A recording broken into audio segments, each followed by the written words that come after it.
Well, when it comes to the WBD, Zasloff wanted a bidding war, and he got one. But now, WBD demands higher bids by DC, by December 1st. Saudi's in play to make up the difference. Now, he said he wanted $30 a share to get it to $70 billion. Is he now demanding a little more? Because, hey, there's more suitors in the game.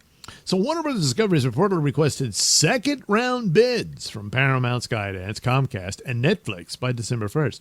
And despite a denial, there's reason to believe the Saudis might still enter the mix.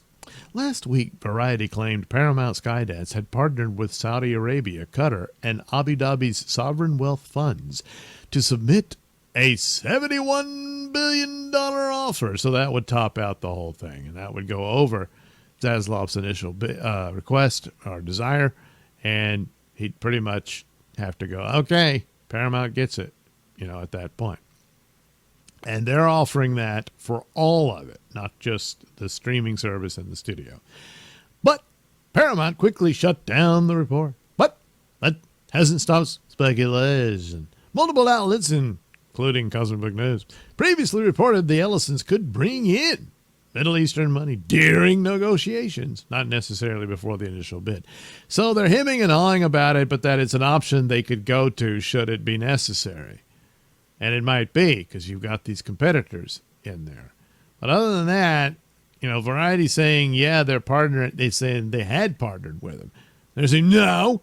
But if there's just, if the question was, yeah, but are you, negotiating for something of that nature?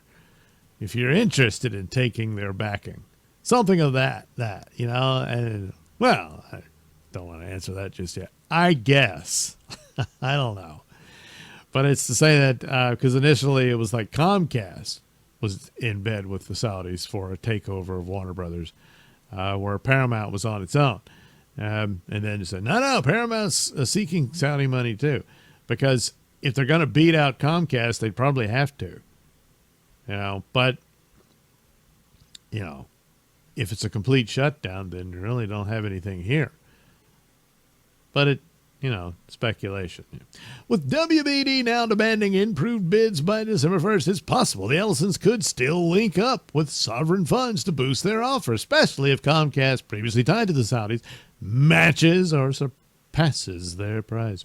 The wild card in all is President Trump, who reportedly wants Paramount to buy WBD. If Comcast or Netflix buy WBD, reports say they'd face years of regulatory scrutiny before a deal could close.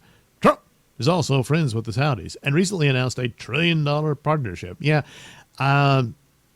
If their interest and their only way in on this is Comcast or maybe Netflix, I doubt it though, probably just Comcast,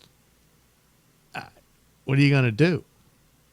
If that's what they want, I guess, well, we got to please Trump, but there's no doorway for them to get in on Paramount. Then Paramount doesn't need the Saudis. Then they're just left out in the cold. And then they'll have to go through negotiations with Skydance, Paramount, to see if they can get some of the licensing for properties they'd like to do for theme parks and stuff like that. But it's not as good as having it locked down as, ownership, So anyway, per Variety, Warner Bros. Discovery is hoping for higher second-round bids after receiving non-binding offers last week. If they get a number they like, the company may enter exclusive negotiations with one of the buyers as early as next month. WBD CEO David Zasloff is said to be holding out for an offer valued at $70 billion or more. Yeah, if you can beat $70 billion, you probably win. So it's not clear if anyone has hit that target yet. The current structure of interest includes Netflix only wants WBD's studio and streaming assets, not the full company. Comcast also interested in pods and previously reported to be seeking Saudi financial backing. Paramount Skydance wants to buy the entire company and is the only one reportedly interested in CNN. And probably the interest in CNN maintains Trump's interest in wanting that thing overhauled. You know. But anyway, it's also said Warner Brothers Discovery may still walk away from the bids and move forward with its original plan to split into two separate companies. Warner Brothers, led by David Zaslav, and Discovery Global, overseen by current CFO Gunnar Weidenfels. So, yeah. So then it becomes more of you pick off what you want. At least one of the two, depending on how the situation is by then. Sometime, I don't know, in the middle of next year. And then it says, well, you know what? We don't really want the whole Warner Brothers company, but we want to buy DC, or we want to buy Harry Potter, or we want to buy Lord of the Rings film, or something like that. And other properties they own. Yeah, it could be that sort of situation. But should these if the bidding war should fail and they're going to go forward with splitting the company, well, that would line up with one of the bidders here. Yes, Netflix. So here's this headline. Netflix emerges as serious contender for Warner Brothers Discovery sale. Superman looks interested.